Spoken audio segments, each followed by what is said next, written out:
And we're back with another installment of Your First 3 Scenes Were Terrible and Therefore Your Show Sucks. Last time we broke down that one show about the native deaf pirate chick who killed her mother over hot chocolate. What was it called again? Leg Up or something like that? I'm sure it will come to me here soon. That show started off what looked like to be a close-up shot of a nuclear dump. It reminded me of what my boy Ernie did to the porta potty after he ate 3-day-old chilaquiles. Today, we'll be looking at The Acolyte, another Disney Plus original and the gayest Star Wars property yet. Their words, not mine. I want to ask you both because this is, I would say, arguably the gayest Star Wars. I mean, are you excited about that? Are you bracing yourself? Star Wars. Not the It's pretty gay, let's be honest. But in my world, nerds are gay. Okay. I think that Star Wars is so gay already. Okay. I mean, have you seen the fits? We'd be like, look how gay this is, and then send each other a reference photo. And are you? Yes, gayer than Star Wars A New Hole, The Stormpooper, and even Obi-Wan Can Blow Me. In the septic tank that we call Disney Star Wars, you know you're going to get nothing but premium pieces of shit entertainment. And The Acolyte is no different. Things didn't always look that way. Speculation that the show even existed was a rumor for the longest time. Then the trailer dropped, which shocked everyone. But hey, the show's in good hands with Harvey Weinstein's former personal assistant and Lego person cosplayer, Leslye Headland. Dear God in heaven, that head wasn't given birth to. It was molded to live up to her namesake. Christ, and who are these mutants? Is that the cast? Is she wearing her jeans backwards? When did Tim Robbins and Forrest Whitaker have a kid? The longer you stare at this, the worse it gets. Turn it off. Oh God, my eyes. Thank you. Okay, maybe there was still hope. With all the monumental failures Disney Star Wars has stacked more than Sydney Sweeney in a tight dress, the law of averages dictates that this would be good, right? That it's in the hands of people that respect the lore and the fans themselves, right? Wrong. Well, Anakin just killed a whole Death Star. How many people died on that?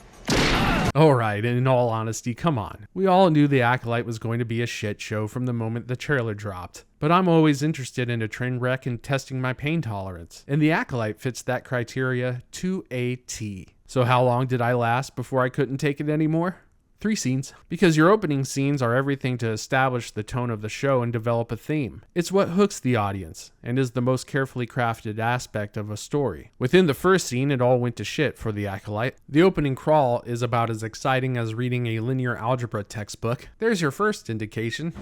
Where's your Jedi? How pathetic of an opening line is that? Snooze size set to large. Now, a little backstory with what I can gather. She's an assassin of the Jedi. So where's the logic behind this scene? Is she going from space shithole to space shithole asking point blank where Jedi are? If brains were thermal detonators, she couldn't make her ears flap. After she's finished with the CPAP from hell, we leave the volume to go to the bar. It's straight down the street. The table in the corner is reserved for Jedi only. Jedi Master Trinity is staring out the window. As her table argues about whether there can be fires in space, the assassin walks up to the table and challenges Trinity to a fight. And I like this here. The whole point of her staring out the window was to reveal that it's Trinity. Holy shit, it's Carrie Anne Moss. Yeah, we know, she's featured heavily in the trailer, dude. Yeah, but like, she's really in this. And what the hell kind of blocking is this? Is she a bitch refusing to pay attention to her pals? Are these nerds discussing dragon lore or something? Off the top of my head, a more interesting reveal would be a hooded Trinity Ann Moss being served a bowl of gruel or some shit. When the server leaves, behind him the assassin is revealed. Trinity seems like she's been waiting for this assassin the whole time. She takes off her hood only when she knows the fan is about to hit the shit. Oh my God, it's Carrie Ann Trinity Jedi. Crowd goes wild. Hell, that was dreamt between 2 sips of coffee for free. These people have 6-figure salaries and months of pre-production. You mean to tell me the best they came up with was making her look like some aloof bitch who was better than the table she was sitting at? Anyways, Assassin demands she be attacked. Jedi Master Trinity says Jedi don't attack first. Assassin says, yeah, huh? And she says, no way. And they fight. It's compelling dialogue, really. No back and forth on how we got to this point, because clearly the brainlet writers don't understand complicated words like backstory. So we have this crouching Jedi hidden Matrix fight scene. This shot exists in the fight. I have no commentary on it other than it looks stupid. This line is dropped. I have an unidentified Force user. Whoa there, slow your roll, Trinity. What rich, detailed world building, but you just can't start hitting me with that highly technical, otherworldly language right off the bat. Are the Jedi's cops now? Fuck off, Force Narc. Later in the fight, she recognizes the assassin. What are you doing here? She's ordering a pizza. What the fuck do you mean? What is she doing here? I'm here to kill you. Whoa, big secret revealed there. Sorry, boys. All right, so knives are drawn. Lightsabers are drawn. Who you got? If you guessed knives because Star Wars is now retarded, you're correct. In Star Wars, this used to kill you. But now apparently that only kills you if you're an old white guy. See, they didn't shift their vital organs like Reva because they got no rhythm. But a 3-inch blade takes you out faster than a toddler with a sugar high.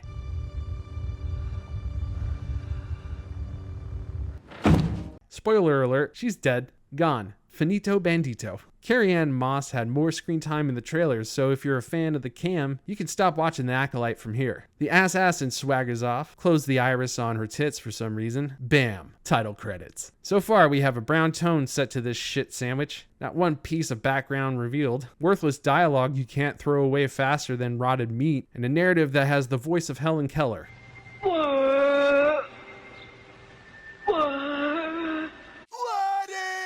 We're off to a good start here in Oppositesville.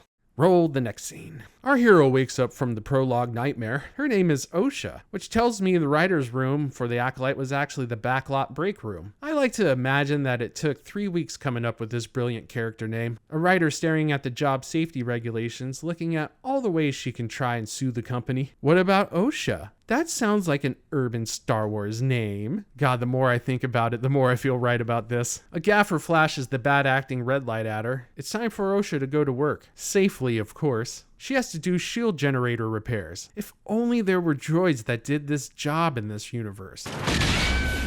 Alright, to be fair, it's stated later in the show that the Nemoidians knew they were using humans to do droid jobs, which is a clear OSHA violation. So we do an unnecessary spacewalk to make a space campfire on the side of the ship. We spray some Bactine from Shout Droid 9000 to soothe the inflammation. Jedis fly by. All the characters know it's Jedis by the way the ship flies with authority. Now, I want you to picture this next bit written in your mind. Think of each word and how it will look on paper. Jedi?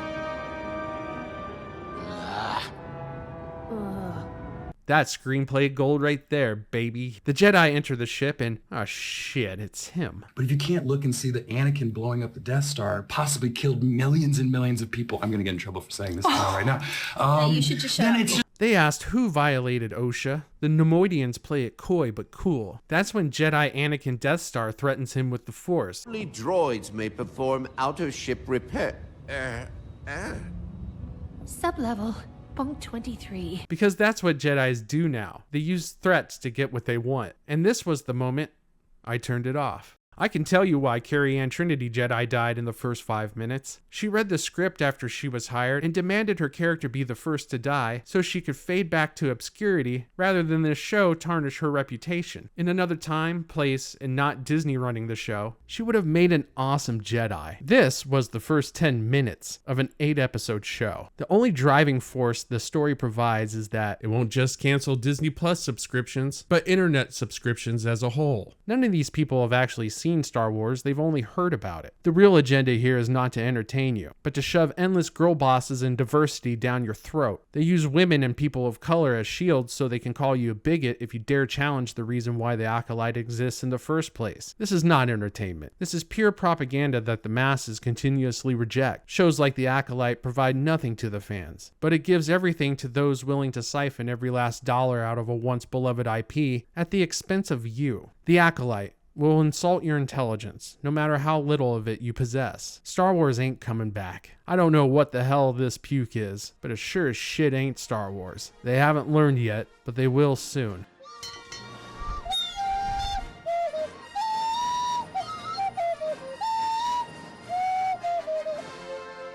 If you enjoyed this video, you go ahead and smash that like button. While you're done doing that, hit the subscribe button.